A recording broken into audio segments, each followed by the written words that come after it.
is up, guys, and welcome back to episode 2 of GameBird Weekly, the new show on GameBird Classic where we discuss all things gaming. Joining me again today is my co-host, Colin. What is up, dude? How you doing, man? Pretty good. Coming off of those Game Awards. How are you doing? I'm doing good, man. It's always an exciting time of the year, and if you guys didn't catch the last episode of GameBird Weekly, Colin and I, we've been to the Game Awards many times together. It was kind of a annual tradition that we had. So this is the first time we're streaming it, watching it from home, and then recording our thoughts and feelings about it afterwards. So I'm excited. It feels like, I think Sydney at the show said it feels kind of like a holiday, and I kind of echo that sentiment. It always feels kind of like an early Christmas present with the Game Awards. It is the most wonderful time of the year. So.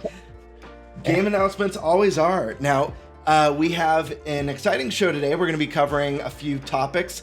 First, we're going to start with our thoughts on the reveal of Grand Theft Auto 6. Then we're going to be discussing the games that were shown off today at the Game Awards, as well as the winners. And then between Colin and I, we did our predictions last episode for which games we thought would win each category at the Game Awards. So we're going to be announcing a winner for that and giving the Game Awards 2023 an official GameBird Weekly grade. I'm not sure if Colin and I's grades will line up, but we'll figure it out when we get there. But anyways, Grand Theft Auto 6, huge announcement this year. I think it's over 100 million views on YouTube. You got to check out the trailer. I got to check out the trailer. I want to get your thoughts first. First, I want to say that it's a bummer for the devs over at Rockstar that it leaks. And, I know the devs were upset that they couldn't, celebrate at the time that they had designated, but holy crap, still the most watched trailer, one of the most watched trailers of all time. It's insane. I have to say the game looks incredible. I've never been a huge fan of the Grand Theft Auto games. Every game that comes out, I'm like, this is the one that's gonna hook me. Hopefully this is the one that hooks me, because I'm definitely gonna give it a try after looking at right. I can't believe that's a real game. Yeah, no, I agree with you. I'm not a Grand Theft Auto fan by any means. The last Grand Theft Auto that I bought and played was actually Vice City, which is... You can't hear me? Now I can. Okay, yeah, cool. The last one that I bought and played was actually Vice City, which is funny, because that one was Miami in the 80s. And I actually thoroughly enjoyed that game. I think a big part of that was that it was more... the setting taking place in the 80s, the look and the music was a lot of fun, but I'm not huge on the whole modern day American City gang wars type theme. It's just not my bag. This game though looks beautiful. Grand Theft Auto 6 was gorgeous. I think it's cool they're taking it back to Miami because it doesn't look as dirty and grungy as maybe a New York or a Chicago or a modern LA take on the game. This one's very neon and colorful. Except for that part with the Hicks in the swamp. But the trailer was fun. The music that they chose, was that Tom Petty? I think so. I think it was a Tom Petty song. The music fit. It was just... The trailer had a lot of character, and it did make me feel like, man, Grand Theft Auto is not really my thing, but this looks kind of cool, and I don't know if I want to miss the bus on it, but I don't know. I went in with no expectations as someone who's not a fan, and walked away very impressed with what I saw as someone who's not a fan. Definitely, I agree. Yeah. I'm thinking the same thing. The games have always been kind of like a jack of all trades, and those trades have never been ones that I've been interested in. But sure. The game looks so good that I just feel like I have to try it at least for a little bit. I don't think I'll get sucked into the online stuff. I've never been a big fan of that online. But if the single player Bonnie and Clyde style gameplay works out, I think I'm gonna really like it, and it's super cool. It's the first female protagonist in a mainline Grand Theft Auto. I think some of the Liberty City stories and stuff have had female characters. Sure. Correct me if I'm wrong in the comments, but I'm Right. pretty first female protagonist in a mainline. So that's pretty cool. Right. Yeah. And guys, let us know in the comment section below also if you're excited for Grand Theft Auto 6 or your thoughts on the trailer. Did that trailer impress you? Did it sell you on it? Or did it turn you away from it? Before we move on to the next subject though, I want to ask you, as someone who's not that into Grand Theft Auto, what would you want for from this game? Is there anything in particular that would sell you on it harder than just the way the trailer looked visually and story-wise? Like I think we talked about the Yakuza games last week. If they could do some fun, like funny stuff like the Yakuza games, like just really weird, zany, off the wall, and like if they have like the brawler gameplay in it, like that can hold up to what the Yakuza games brought, I think I Sure. would enjoy more, as well as like RPG mechanics. I know there was some in San Andreas, but like they weren't fun ones. They're like run more and you run further. You have to eat food, and if you eat too much food, you get bigger, and that makes you bulkier or whatever. Sure. But I do think like some RPG mechanics can be fun. What about you? What would bring you into this? Yeah, I think I like what you said about Yakuza, bringing in some of the quirkiness of that. Like, I love that the Yakuza series, like, it's funny, it tells a very intense and serious story, but it's also a game that's very self-aware and doesn't take itself too seriously. I got vibes of a game that's not taking itself too seriously with this trailer. I agree with you. I'd like to see some more of that quirkiness and zaniness in Grand Theft Auto. I know we're not going to get this in this game, but you and I did have a discussion about it. I'd love to see Grand Theft Auto kind of do what they did with Vice City, where they tackle another time period, another decade, and maybe leave the US as well. I'd love to see Grand Theft Auto go to London or go wherever else in the world. Paris, wherever, I don't know.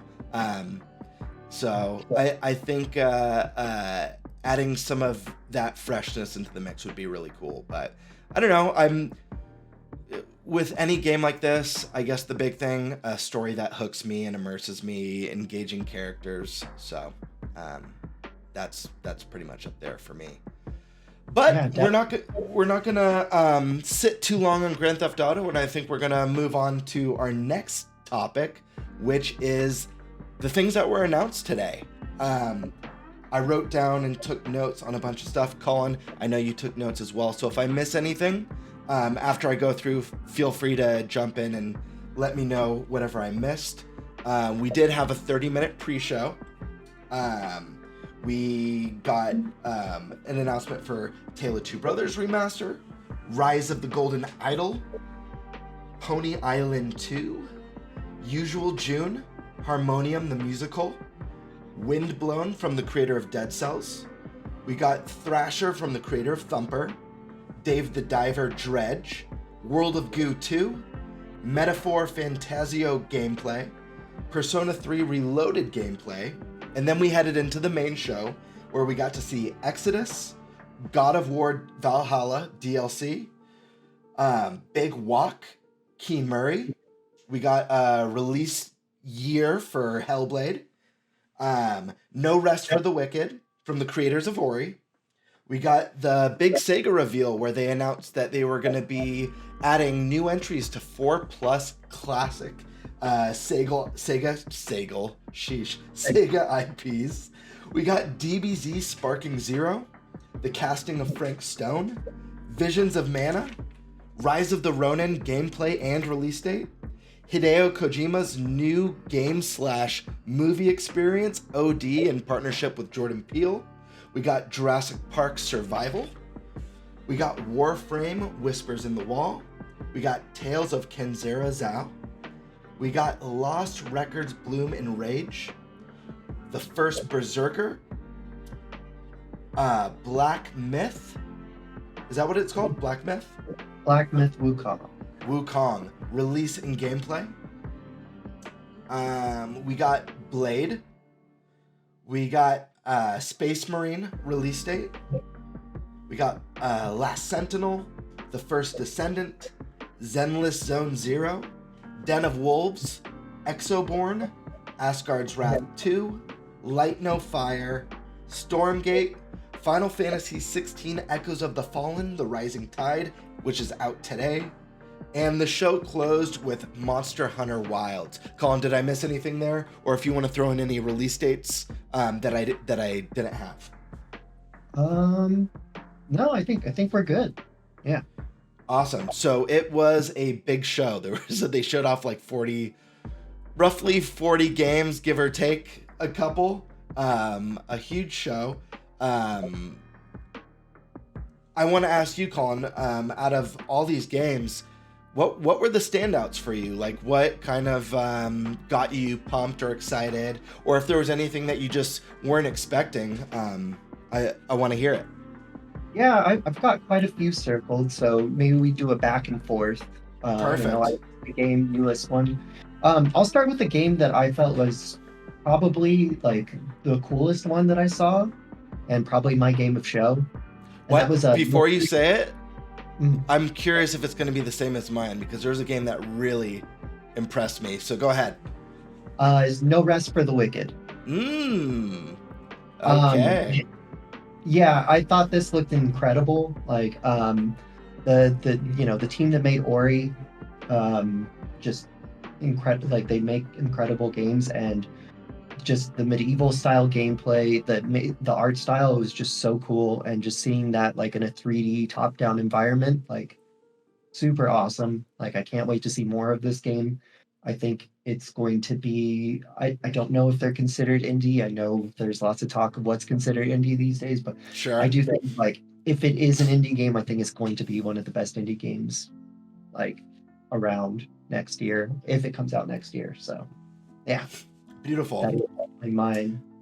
Excellent. I'm gonna jump onto that one, and I'm gonna add one because I did circle that game as well. That was actually the first game that wowed me at the show. There was some cool stuff in the pre-show. I do have a couple things marked for the pre-show, but when the main show started, that game wowed me. Like you said, it's the Ori team. Visually stunning. It has almost a graphic novel cel-shaded look to it. Beautiful. The music was cool. The story looks cool. It's a isometric action RPG. That was easily one of my most hyped, maybe my second favorite game of this show. I think probably my second favorite game of the show. Let us know down below what you guys thought of this game. This one was a standout. And then I'm going to add a new game.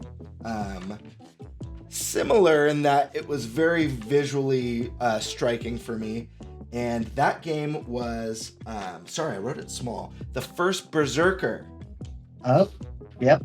Kazana? I wrote it small. I apologize. First Berserker of Kazan. Of Kazan. There we go. I loved the cel-shaded kind of comic-y art style. Very beautiful. It looked like it was going to have a really cool narrative. It almost looked like a Souls-like type experience with intense combat and really cool, unique boss fights. I just thought that game looked rad. It's up my alley. You guys know in the crowd, I'm a Zelda guy. I'm a Dark Souls guy. I cannot wait to see more of the First Berserker. This was an easy standout. I think the First Berserker and No Rest for the Wicked were the two ones that just wowed me right from the start. But you're up. I agree. Yeah, the First Berserker definitely gave me like Sekiro vibes. Yeah, I just want to say, yeah, that art style looked amazing. It was so cool because it's like almost like cel-shaded characters, kind of like a unique art style for the characters, and like almost closer to like a photorealistic world. It was really cool. It reminded me of like it. I'm hoping it's an art style that catches on, kind of like the HD 2D. So I'll bring it over to known quantity. Something that got me really hyped is Rise of the Ronin. I'm so stoked that we're getting this Q1 of 2024. I like to call it Neo Tsushima. It has all the makings of like a game of the year for me next year. I mean, it's got the Team Ninja team that did the Neo games, which I absolutely love. It's got kind of like the unique open world gameplay, kind of like Breath of the Wild style open world gameplay. And then of course it's got like the samurai aesthetic, and like it looks like a similar story to Ghost of Tsushima, which is easily my game of the year for 2020. So I cannot wait to see what this game ends up being, but it looks incredible as of right now. So again, I'm gonna second that. That's one of the ones that I circled. I love me a good samurai feudal Japan style game. I've been craving a new Onimusha game. We didn't mention in our last episode for nominees for Best Adaptation, Colin, you brought this up on the phone with me, that Onimusha got snubbed, and it actually has reviewed higher than the Gran Turismo movie. So that is unfortunate. Capcom, what are you doing? We want Onimusha, bring it back. But yes, I'm super excited for that. I agree with you. It's Team Ninja. It's the Neo guys. They're fantastic. It does have that kind of open world Zelda / Ghost of Tsushima kind of look / feel to it, which is huge pluses. And I am stoked we're getting that early next year. Really hyped for that. The gameplay looks fantastic. It looks like it's going to tell a cool story as well. Another big one for me, let me cross off Rise of the Ronin since we mentioned that. This one is going to be, I don't know how you're going to feel about this one, Colin. But I'll explain myself. One of the reveals that got me really hyped this year is the Hideo Kojima OD reveal. Now, let me explain myself, because I feel like you're gonna be down on this one, but I have a reason why I'm hyped on it. I've grown up a huge Kojima fan. I love the Metal Gear Solid series, 1, 2, 3, and 4, and then it stopped there for me. I haven't enjoyed a Kojima game since 4. Now, what I loved about Kojima was the way his games were a lot like movies and his storytelling. And I feel like he's left a lot of that behind in favor for more gameplay, which Kojima's gameplay, it's just not my favorite. I didn't care for the sandbox style of Metal Gear Solid 5. I liked the more linear story-driven. Metal Gear Solid 5 was very story sparse. Him doing a movie / game weird hybrid alongside Jordan Peele, who I'm a huge fan of. I know you are as well, Colin. He makes some killer movies. Makes me feel like we're going back to less of the weird gameplay that I don't care of and more of that creative storytelling where I enjoyed Kojima. That's what made me a Metal Gear fan. It was never granted, I did like the gameplay in the older Metal Gear games. Not to say the gameplay's bad. There's some really cool mechanics, really cool boss fights. But in his recent stuff, it's not been my cup of tea. His storytelling and creativity is great. Jordan Peele's is awesome. I think they're gonna work together to create something really cool. I could be wrong. I'm cautiously optimistic, but the thought of those two making a more movie-like experience than game experience to me is hype. So I was like, what the F when I saw that trailer. Not Right. gonna lie. It was just close-ups of faces. I don't know, I really like Kojima games. I'm with you. I like Metal Gear Solid 1, 2, 3, and 4. I just feel like he sniffs his own farts at this point. I don't know. Hold on. You can't hear it, but I played a soundbite for the I mean, yes, I'm excited to see what him and Jordan Peele make. Sure. I just am not entirely sold based on that trailer. That trailer was like, huh, okay. Yeah. No, I hear you. It wasn't the trailer that sold me. It's more of like, and granted, I am not like Death Stranding did nothing for me. You Same. know, I couldn't bring myself to finish MGS5. I got annoyed with it. It just wasn't what I wanted. So we might see more and come to learn more of this. I might be like, this, like, I'm not interested in this at all. It's more of like the idea of what maybe this could be from like, you know, a cinematic experience. I don't know what, like, yes, there is a you know, there is a little bit of like ego where it's like, what kind of innovative experience is he creating? They're saying it's unlike anything anyone's ever experienced before in the gaming or movie universe. We'll see if that's true, but I don't know. I guess it's the excitement of what maybe this could be with those two minds together. Yeah, transpiring. You know? Transpiring. There we go. You're up, my friend. All right, so this one blew me away. I'm not. It looks like it may be too good to be true, but Light No Fire, the new game from the No Man's Sky team. That looks way more like my style than planet hopping. Just like that persistent, crazy Earth that's like got medieval realms and right, all sorts of stuff. What do you think? Do you think it's too good to be true? I don't think it's too good to be true, and the reason why, and I'm just gonna, before we get to me, I circled that one too, so I'm just gonna join you on this conversation. One of the coolest games of tonight's show by far. I watched that game and I was like, I want to play this with my friends.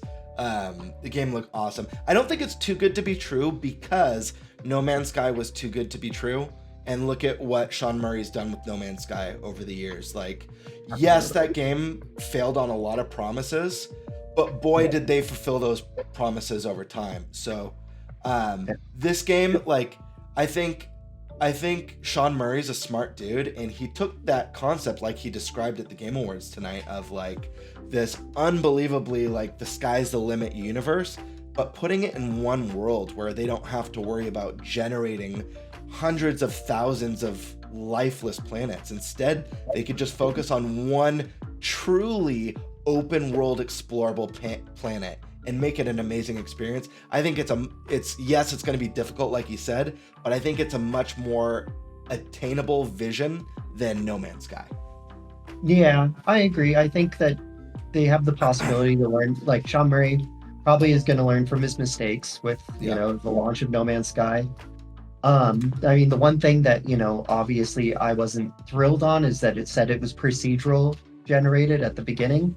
Yeah. And look what happened with Starfield earlier this year. So yeah, I'm cautiously optimistic, but I mean, it looks really good. Looks really good. Yep. All right. Over to you. Right. Let me see. What do I want to talk about next? I'm going to go with this because I already mentioned it. The big Sega reveal. It was awesome. They are bringing back new entries in dormant series. I wrote down a few of them. They confirmed Crazy Taxi is going to be getting a new entry. Golden Axe is getting a new entry. Super cool. Where I think I saw Jet Set Radio and Shinobi are getting new entries. Streets of Rage is getting a new entry that was in there, and it said plus more. So that makes me really, really excited. I thought what they showed, the little teasers, looked really good. It looked true to the source material, but in a more modern engine.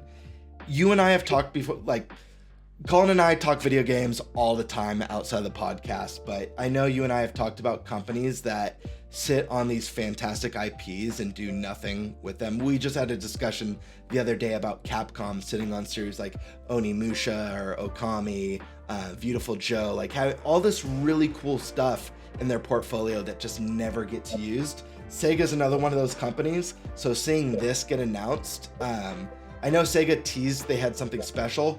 I would have never guessed this. I would have guessed one new game, maybe something Sonic related, or I certainly didn't think it was going to be Persona 6 at the Game Awards, but super, super excited for this one. Yes. to echo your point, yeah, it looks awesome. Seeing that little green dwarf from Golden Axe in that fully 3D, Yeah.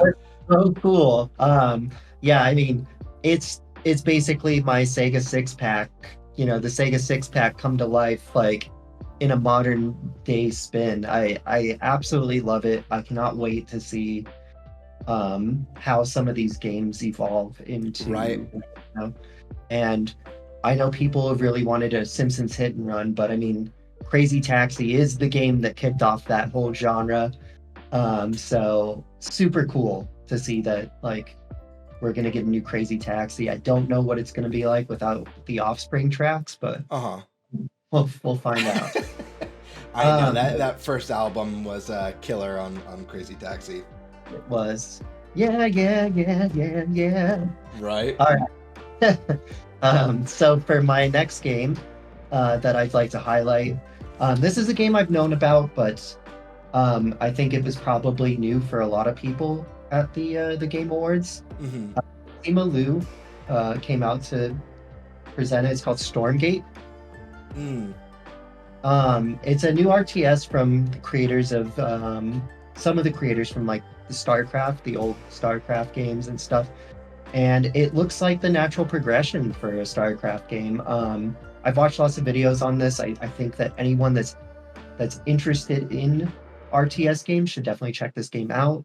I know that the campaign mode is going to be fully 2-player co-op. They're going to have lots of modes, and yeah, it's definitely going to scratch that StarCraft itch for me.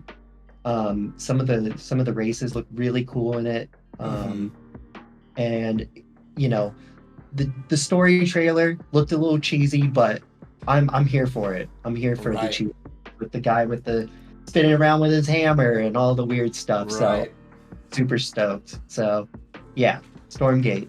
Everyone should definitely check out videos on that if they're interested. All right. My next game is going to be this is one we've seen before, but we got a big gameplay reveal for it.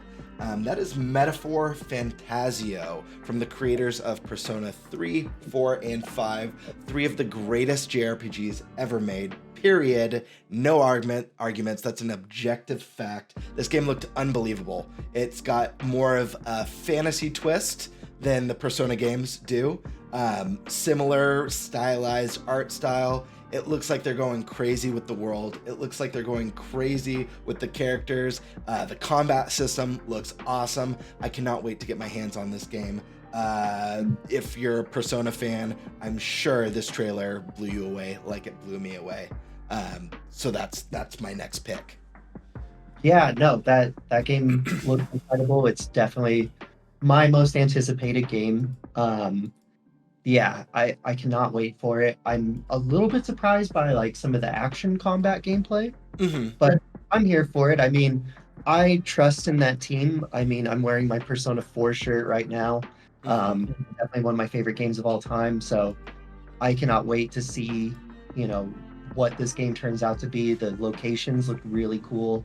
The art style is incredible. So yeah, I can't wait to play that game. All right, I'm gonna go ahead and do the last game that I thought looked good, and then maybe my next choice will be kind of some of the WTF things that we saw. So I want to highlight Black Myth Wukong. I know this is a game that's been revealed, and when it was first revealed, people were like, "This can't be a real game." It's happening, and it's happening on August 20th, 2024. As long as we don't get any more delays. And it looks really cool. I mean, I think the style of gameplay, it looks more like a hack and slasher, like a Devil May Cry style game. But God, creature design just looks so cool. It reminds me of like something out of Pan's Labyrinth. Yeah, like I just can't get over the creature design. Some of the creatures are just so cool. Yeah, I'm definitely going to give this one a try next year. Excellent. Yeah, that wasn't one of my circled games. I did think it looks really cool. I am curious to see if the final product is as good as these showings have been. But this trailer definitely piqued my interest way more than any of the other showings of this one. You said that was your last like favorite announcement for the night? Yeah, I have a few comments on some other things. Okay, I'm gonna, because my next ones are a little bit smaller, but I'm just gonna highlight them really quick before you go over your WTFs. Let me see. So one of the games I'm really excited for, this is a smaller game, and that is World of Goo 2. 15 years in the making. Now, I love the original World of Goo. It was actually my first indie game that I ever bought on the Wii. And there's kind of a sad story about that game being one of the most pirated video games in that studio. It's like critically acclaimed, award-winning, and they made no money on this title. And it's a damn shame because the game is so good, the soundtrack is so good, and even though this game is kind of like a puzzle game with some physics mechanics, it does have somewhat of a sad and deep narrative to it. All of this, 2D Boy, that's the developer, all of their games kind of have some sort of commentary narrative that kind of not very happy, very sad, dark narrative behind some of these games. But World of Goo 2, super excited for. Again, it's a smaller one, indie. We got to see Persona 3 Reloaded gameplay. Stoked for that. What else do I got? Oh, Visions of Mana. It wasn't a groundbreaking trailer, but you know, I love a great classic JRPG. Secret of Mana was one of my favorite SNES games, so I'm excited to see a new entry finally in the series. It's been a long time. And then this one, two more for you. Blade. We didn't get to see it, but the thought of a Blade game by Arcane, it's exciting. I'm very curious about this. I can't wait to actually see the game. Maybe I won't feel the same when we actually see it, but the thought of it makes me excited. Yes. One quick note on Blade. I loved that the rep from Marvel stressed that the game was single player. Yep. Single player. Arcane is making a single player game. Single player, third person action adventure, narrative driven. Yes. So yes, I'm very, very excited. Blade's a cool character. You know, he's a day walking They talked about it. He's a day walking vampire. One of the devs did a kung fu kit, kind of scared Jeff Keighley. It was a great announcement. And then and then the last one that I want to highlight on, this isn't a game that I'm actually excited for, but I'm highlighting it for a reason. That's Monster Hunter Wild. I'm not a big Monster Hunter fan. However, I got to give it props. We've gotten a lot of disappointing end of show announcements. Lots of times it's like a licensed game like Fast and the Furious. This, at the very least, Monster Hunter is a big deal. So even though it's not for me, this is a lot better than Fast and the Furious and a few of those other final announcements. So I just wanted to give props that like this was a huge world premiere for that. For sure. And then, all right, Colin, let's go to your WTFs. All right. My first WTF is the God of War DLC. I am just very baffled by what Sony's been doing, and it seems like their tactics, like going forward right now, is just to add roguelite features to their already successful games. I mean, it's nice that it's free, but like we just got the announcement of The Last of Us 2 remaster, and it's including a roguelite mode. It's just like, I guess their new strategy is just throw roguelite modes into every game. Right. Yeah, I just don't really understand. I guess that'll be fun for some people, but like it's just, I don't know. It's just like, Sony, what are you doing? Another thing that I wanted to just highlight, and I mean no ill will towards the developers, but I just see a lot of layoffs in the future because we got not one, not two, not three, but four extraction-like or squad-based third-person shooter online games. I just don't see how like these can fit in an already crowded space. We got GTF. We had another season for GTFO. We got Den of Wolves. We got Exoborn. And those three were all in a row. And then we also got the finals almost towards the end. It's just kind of depressing to see that like a lot of the Game Awards stuff was dominated by those type of games. What are your thoughts on? Yeah, I mean, I agree with you. It is concerning. It's like games of service is kind of turning into like they're a dime a dozen, and studios oftentimes live and die on the success of their games of service game, and the success rate for games of service games is very low. It's like made up numbers on the spot. It's like one in 1,000 are going to be a big hit, and the rest are going to like either struggle to survive or tank a company. So yeah, it is concerning. I don't know. Not a fan of that strategy, and yeah, it is a bummer to see so many of those announced tonight. Yeah.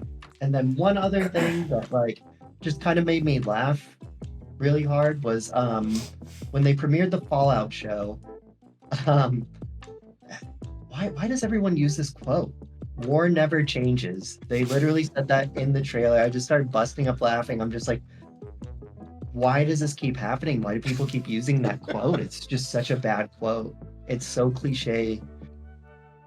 Well, jumping back to Kojima in Metal Gear Solid 4, one of the taglines in a bunch of the trailers and ads is "War's changed." Like, and they say it like 5 times in the trailer. War's changed. So according to Kojima, you're all liars. Okay, so does war change or does it never change? We'll find out. Yeah, hopefully now when OP releases in 4 years.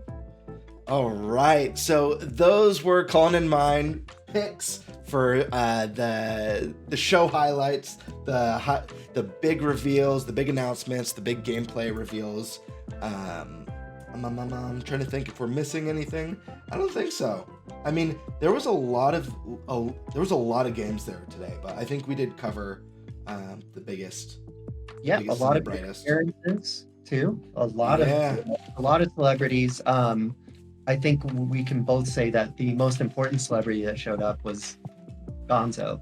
Oh, by far. I actually loved that segment. It was so stupid, but I was smiling from ear to ear. It was the bit with them mirroring each other. Yeah, it was pretty funny. I loved it. Yeah, they've been doing the Muppet thing at the Game Awards for a few years now, because didn't we get Swedish Chef one year? We did. Yeah, and we got Beaker, I think, announcing an award or something like that. Yeah, I'm all about it. Keep it up. Keep it weird. Muppets alive. All right, so let's move on to the show winners. Colin, do you want to go over each category and the winner? Yeah. Or did you want me to do that one? So yeah, I'll go over all the categories that I guess predicted, or tried to predict, I should say. There were 25 categories. Yeah, let's announce each category's winner, and then what you could say what you predicted and what I predicted. Okay, I'll start with most anticipated game. Mm-hmm. The winner was Final Fantasy VII Rebirth. Mm-hmm. So you predicted Final Fantasy VII Rebirth, and I predicted Star Wars. So that's a point to you. All right. Best adaptation, The Last of Us won that one. We both predicted that. Best multiplayer, Baldur's Gate 3 won. You picked Street Fighter 6. You predicted BG, right? Yep. Best sports sim racing, Forza won. You predicted Forza. I picked Football Club 24. That's a point to you. Best sim strategy, no surprises here. Pikmin 4 won. We both picked that one. Best family, once again, no surprises. Super Mario Bros. Wonder. Both of us picked that. Best fighting, once again, Street Fighter 6. We both picked that one. Best RPG, Baldur's Gate 3. Once again, no surprises. We both picked that one. Best action adventure, Tears of the Kingdom. I think even, I forget who presented the award. Was it Simu Liu? He said no surprise. I think so, yeah. Yeah, you said no surprise to that one as well. We both picked that. Best action game, Armored Core 6. We both picked that. Best VR AR. We're genius. I know. Resident Evil Village. We both picked that one. Best mobile game, Honkai Star Rail. We both picked that one. This is where it starts to get a little dicey. All right. Best debut indie, Viewfinder. Cocoon won that one. You picked Viewfinder. I picked Cocoon. Best independent game, Sea of Stars won. Rightly so. You picked Dave the Diver. I picked Sea of Stars. Best community support, Baldur's Gate 3 won. You picked Cyberpunk 2077. I picked Baldur's Gate 3. Best ongoing, Cyberpunk 2077 won. You picked that one. I picked Final Fantasy 14. Games for Impact, Chia won. None of us picked that. We picked Space. You picked Space for the Unbound. I picked Chance of the Not. Innovation and accessibility. Who won that? It wasn't me. I think I picked Hi-Fi Rush. I think. You both picked Hi-Fi Rush. Forza Motorsport won that one. Yeah. Sorry. All right. Best performance, Neil Newbin won. We both picked him. Best audio design, Hi-Fi Rush won. You picked Alan Wake 2. I picked Hi-Fi Rush. Best score in music, Final Fantasy 16 won. You picked Final Fantasy 16. I picked Tears of the Kingdom. Best art direction, Alan Wake 2 won. We both picked Alan Wake 2. Best narrative, Alan Wake 2 won. We both picked Baldur's Gate 3. Alan Wake 2 taking a lot of awards at this one. Best game direction, Alan Wake 2 won. You picked Tears of the Kingdom. I picked Baldur's Gate 3. Game of the year, Baldur's Gate 3. We both picked Baldur's Gate 3. Giving you 16 correct predictions. Giving me 17 correct predictions. Wow. Very close. That is incredible. Colin is this year's Game of the Awards champion, but man, neck and neck. That's pretty crazy, a 1 point difference. Especially because we did pick a lot of categories the same, but I'd say we at least a third of those we had different picks, or a quarter of them at least. So that's pretty cool. I am stoked. I regret not picking, it would have been a tie. I regret not picking Sea of Stars for indie game, because you know how much I love that game, and I mean, it was my personal pick, but I thought Dave was gonna get it. But yeah, we were neck and neck until best multiplayer, and it was Baldur's Gate 3 and Street Fighter 6. I had fun circling those and just we were the whole time. Yeah. Awesome. All right. Yeah. So did any of those, were there any upsets for you, or any of those that really surprised you? I know we ended up guessing a lot of them correctly, but. Yeah. I mean, I just really want to play Alan Wake 2 now. I mean, best art direction, best narrative, best game direction, and where is the other one that it won? I think it won 4. Why can't I find the other one? Maybe it did just win 3, but still, like, those are 3 categories that mean a lot to me. Right. So yeah, I'm just gonna have to pick that game up and give it a go soon. It's definitely on my list. What about you? Anything stand out? Yeah, nothing. I mean, there's so many good games this year. There's nothing here that I was like, what? Like, are you kidding me? That's crazy. I guess the biggest shock for me was that Sea of Stars won in Indie Game of the Year. Like, but it's like a good shock. That was my pick. It's literally it made our top 10 Game of the Years list. I adore that game. That was the big shock. And then I guessed this wrong. Audio design went to Hi-Fi Rush. It's another one where I guess it wrong, but it's a happy wrong guess. I'm glad the award went to that game. That game deserves credit, so I'm glad it took home something. But yeah, nothing too shocking. There was a moment, I'll be honest, there was a moment when it was going through and it was announcing Alan Wake, especially when Alan Wake 2 won Best Game Direction. I was like, oh shoot, is this game gonna be like the surprise like Game of the Year?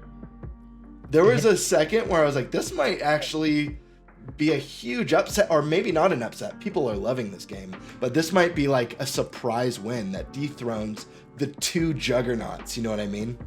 Yeah, I definitely thought for a second that it could win Game of the Year. Yeah, I'm definitely gonna have to try it out. The only other thing, like as far as the awards go, that kind of bummed me out a little was like how quickly Jeff rushed through a lot of them. Mm-hmm. We didn't get to see a lot of, winners come and accept their awards, Right. which is kind of a bummer because I mean the Game Awards is to, celebrate the hard work that some of these people did, and it was weird that they rushed through like I think best action game they didn't they just set it out. Another one I think I want to say best RPG was just announced like on the stand, if I'm not mistaken. I feel like there was best family game as well was another one. I mean that was the one that Mario won.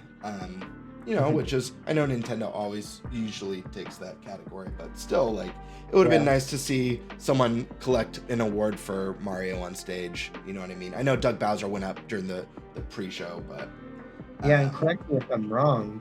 I don't think Hi-Fi Rush got to have their moment with the audio design. I think that one was just read off. Yeah, a little bit.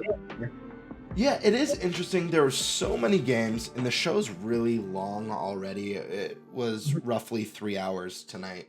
It would be nice if, and granted, I love more games. I want to see the games, but there's a lot of stuff that we're seeing for the second, third, or fourth time.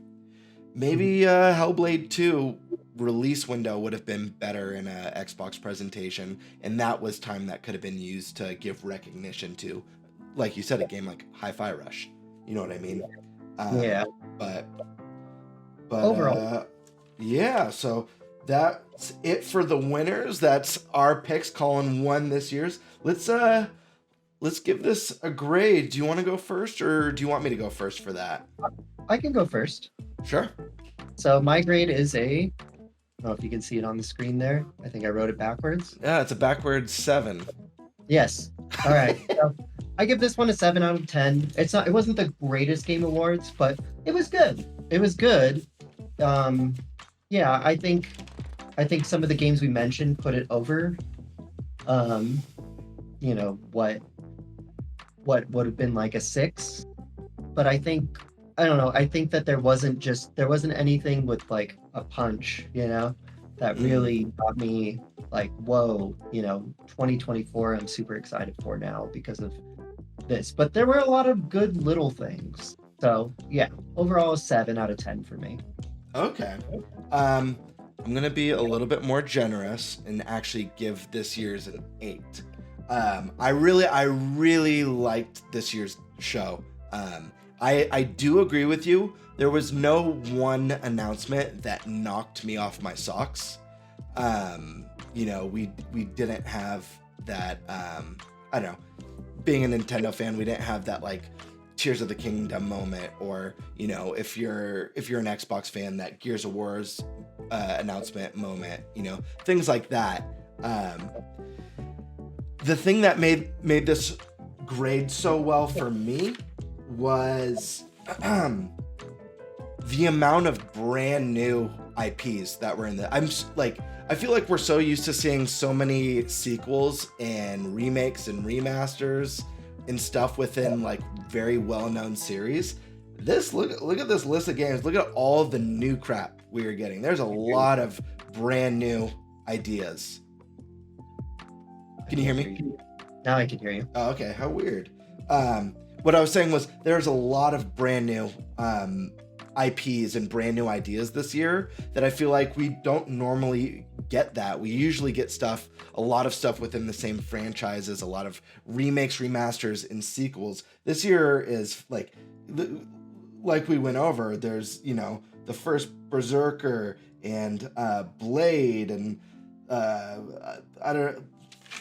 what are all these other games? No Rest for the Wicked and I don't know. I mean, there's tons that I'm not listing. There's just so many new and interesting games that might not be those juggernaut BG3s and Tears of the Kingdom. But, you know, it was nice to see some fresh stuff coming into the industry, especially when the industry plays it so safe. I mean, it's like you said, we're getting Last of Us 2 remake, and it's adding a roguelike. And guess what? God of War has a free DLC, and it's adding a roguelike, you know? Yeah. I'm also glad we didn't get like 30 first-person shooters, because I know there have been Game Awards where it's just filled. And you can't even identify like, oh, I saw so many games, but half of them look like the same game, so I can't really tell what's what. So yeah, this time I we got enjoyed this year. Den of Wolves, Exoborn in the finals. So Yeah, we got 3. Granted, we did get 3. Four. But we did get, you know, we got Exodus, a new sci-fi. We got Big Walk, that weird walking game. No Rest for the Wicked. Kimuri, that looks interesting. We don't know much about it. We got a brand new Dragon Ball Z fighting game. We got a brand new Mana game. Rise of the Ronin looks great. Kojima has a weird project. You know, Tales of Kenzera, The Lost Records, The First Berserker, Black Myth, Blade, Last Sentinel, The First. There's just Zenless, Zone Zero, just a lot of bizarre stuff. So yeah, a lot of cool stuff. I think it's just that one more thing, while big for a lot of people, I just don't. Monster Hunter Wild doesn't get me going. Sure, so, I feel it. Yeah.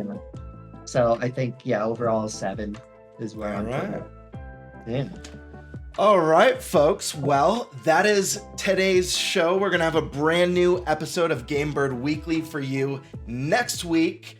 So stay tuned. Hit that like button if you enjoyed the video. Hit that subscription button so you can see more content from my channel. And again, for you folks, this is still a Nintendo focused channel. I said that last week. You're going to be getting tons of Nintendo content on here. GameBird Weekly is our all things video game show. So if you want to know more than just Nintendo, you know where to find us every Friday. Colin, anything you want to say before we go? Yeah, if you disagree with my Monster Hunter take, my Kojima take, please feel free to mash that downvote button and see what type of stuff that we talk about next week, because there'll be hot takes aplenty. It was good podcasting with you. All right, folks. See ya.